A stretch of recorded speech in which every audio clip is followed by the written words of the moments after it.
What's up, holiday nerds? It's your boy, the OGGM. It's about 10 o'clock in the morning here at Site B. It's the third day of Jingle Jam, December 2022. It's about 60-ish degrees here at Site B and kind of sunny. We had rain last night, and looks like we're going to have rain again tonight based upon the way my allergies are acting up. And I'm drinking coffee. Support me! Bean water, we know I will sell out. I just set up a Patreon to prove I will sell out. Today we are looking at the next chunk of the third issue presentation of the One D&D Playtest Round 3. And we are looking at the new species changes. So they have presented us with some changes to the Ardling species. Am I saying that right? Ardling? Ardman? The Dragonborn species, and the brand new Goliath species. Here's the Goliaths, yay! But they're only medium size now, sorry. So if you're wanting to get that freebie bonus from large, they're only medium. What's an Ardling?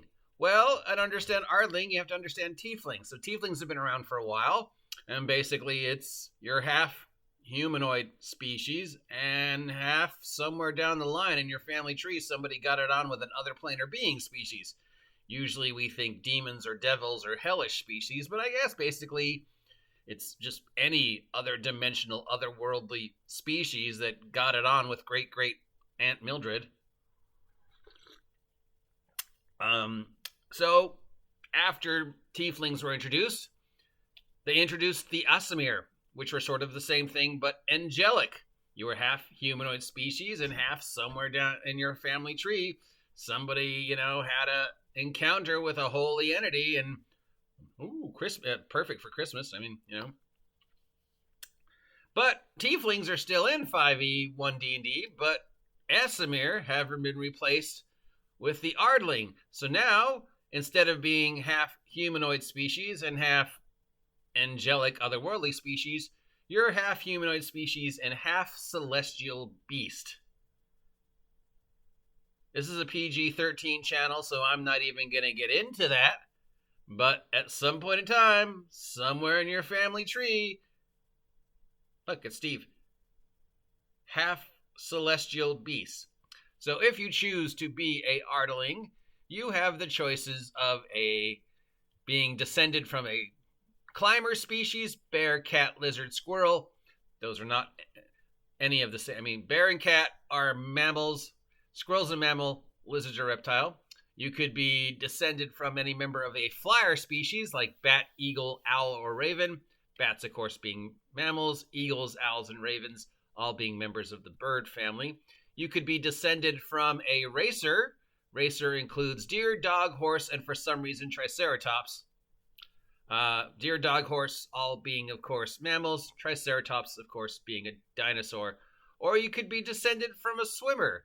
That includes crocodiles, dolphins, frogs, and sharks. Okay, dolphin is a mammal, crocodile is an amphibian reptile, frog is an amphibian reptile, and shark is a aquatic fish. Dolphins and sharks live in the water. They don't come up on land. Crocodiles and frogs are amphibious. They can be on both lands and the ocean. None of them are related to each other in any way, shape, or form. But I guess for the term of Ardling, they all fall under the same species, and your animal ancestry is then chosen from one of these. Each one gives you a set of bonuses. So if you want to be descended from a climber, you get a climb speed equal to your ground speed. So we're basing this on a first level character that would be 30 feet. And once per turn, when you deal damage with your unarmed stripe to your target, you can increase the damage to the target by the amount equal to your proficiency bonus, because you have claws or because you're fast. I guess it's because you have claws. So at first level, that would be D4 unarmed plus strength bonus plus proficiency bonus, which at first level is +2. Flyer, you get wings. But basically, you don't get wings, you get sort of a feather fall. If you're falling, you can use a reaction bonus to safely glide downwards, taking no damage from the fall. In addition, when you take the jump action, you can flap your wings to gain advantage on that action's ability check. I think jump is just strength, right? I don't recall anybody ever taking a jump action and using their wisdom bonus. But maybe I'm incorrect. So couldn't it just say advantage on the jump check? So you have wings of some sort, which allow you to glide occasionally and get a bonus on jumps. Then we have the racer. And because you're descended one of these races, you're a little bit faster. When you take the dash action, your speed increases. The speed increases equals 10 times your proficiency bonus. So at first level, that's 20. 10 times 2 is 20. Basis dash action is 30 feet, right? So you get a 50 feet dash. Or is dash double move? Because there you get 60 plus 50. 60, you get an 80 feet dash. So you take that, and then you take a monk to get the extra bonus to speed, and then you take the feat that gives you, oh my god.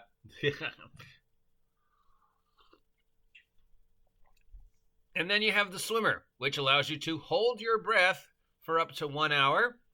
You have a swim speed equal to your speed, 30 feet at first level, and you have resistance to cold damage. Okay, well, crocodile, dolphin, frog, shark, none of those are cold weather fish.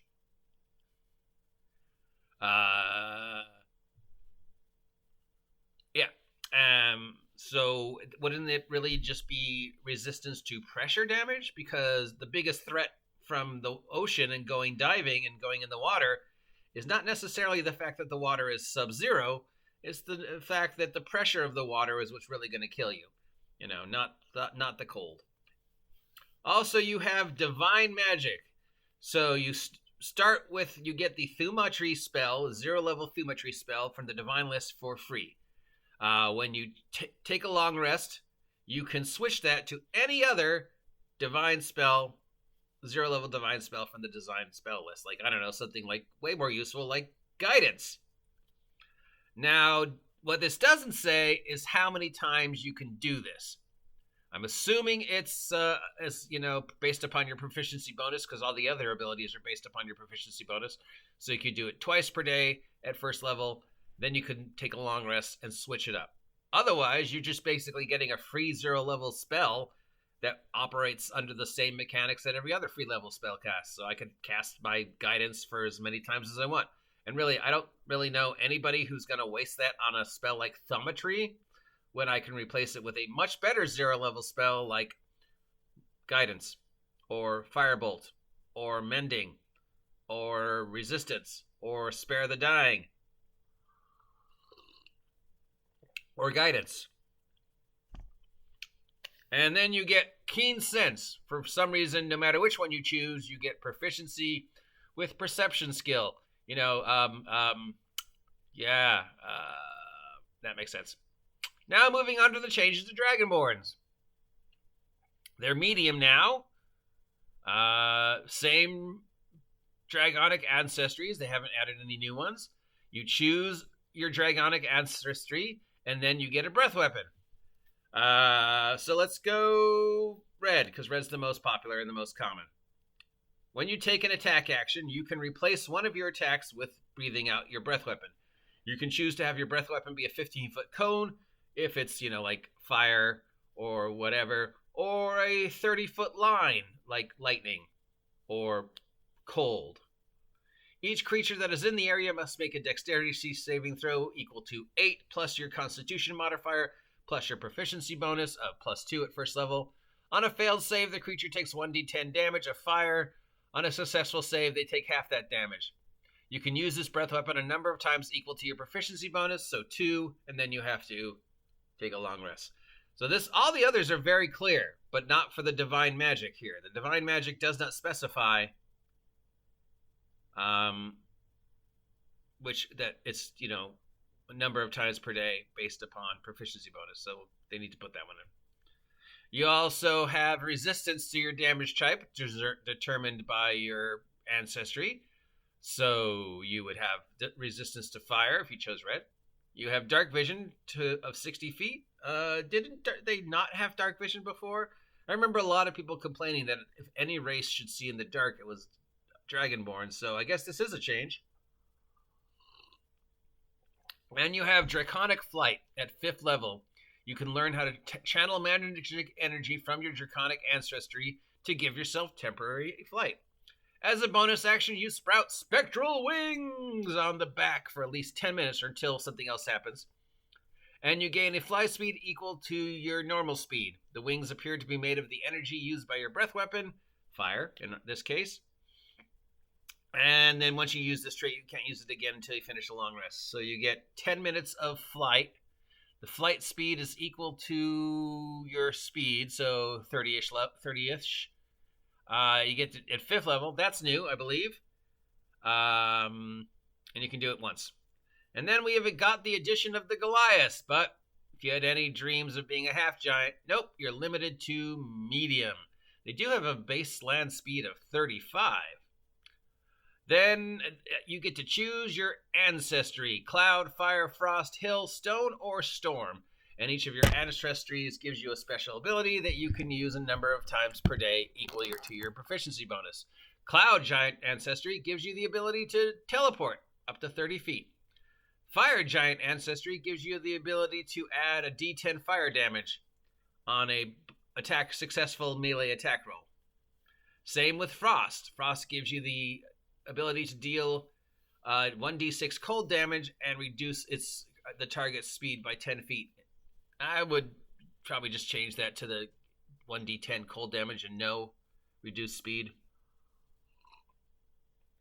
If I'm bapping somebody on the head with my giant strength, their main concern is not going to be, can I run away from this guy? Their main concern is going to be, can I stab this guy back in the gut enough times so he doesn't hit me again in the head? So just make it, 1d10 cold damage and not the reduced speed.